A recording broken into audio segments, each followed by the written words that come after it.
अगर आप भविष्य में 20,000 साल आगे चले जाते हैं तो पृथ्वी कैसी नजर आएगी? क्या इसकी ज्यादातर सतह ज्वालामुखियों से घिरी होगी या ये जमकर बर्फ बन चुकी होगी? क्या सारे समुद्र सूख चुके होंगे या पूरी दुनिया एक बड़े समुद्र में डूबी हुई होगी?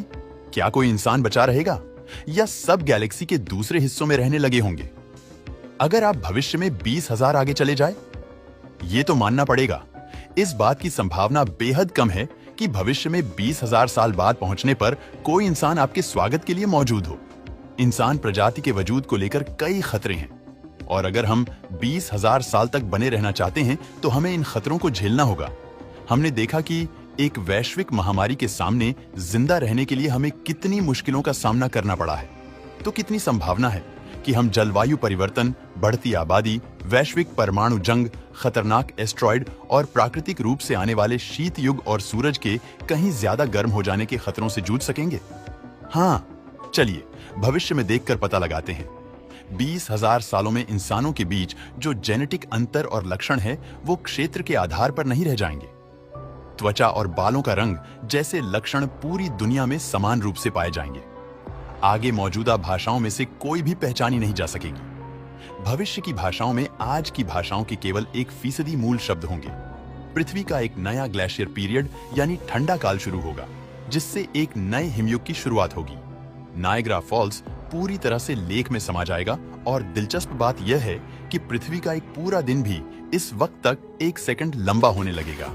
ज्वालामुखी पानी के स्तर से ऊपर पहुंचकर हवाई में एक नया द्वीप बन जाएगा और हो सकता है कि 1 किलोमीटर से ज्यादा डायमीटर का एक एस्टेरॉयड पृथ्वी से टकरा जाए।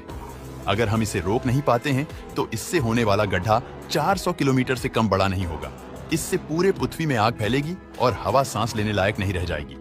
अगर ये सब काफी नहीं है तो एक और बड़ा ज्वालामुखी फटेगा जो इतना बड़ा होगा कि इससे 3400 घन किलोमीटर जितनी राख निकलेगी, जिसने लगभग पूरी इंसानियत का सफाया हो जाएगा। इंसान पूरे सौर मंडल में रहने लगे होंगे।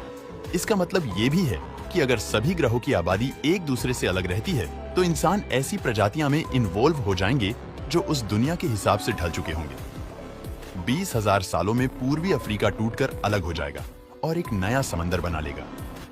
अफ्रीका यूरेशिया के साथ टकराएगा, जिससे भूमध्य सागर बंद हो जाएगा और जमीन के इन दो टुकड़ों के बीच एक नई पर्वत श्रृंखला बनकर तैयार हो जाएगी। इस पर्वत श्रृंखला में माउंट एवरेस्ट से भी ऊंचा एक पहाड़ शामिल हो सकता है।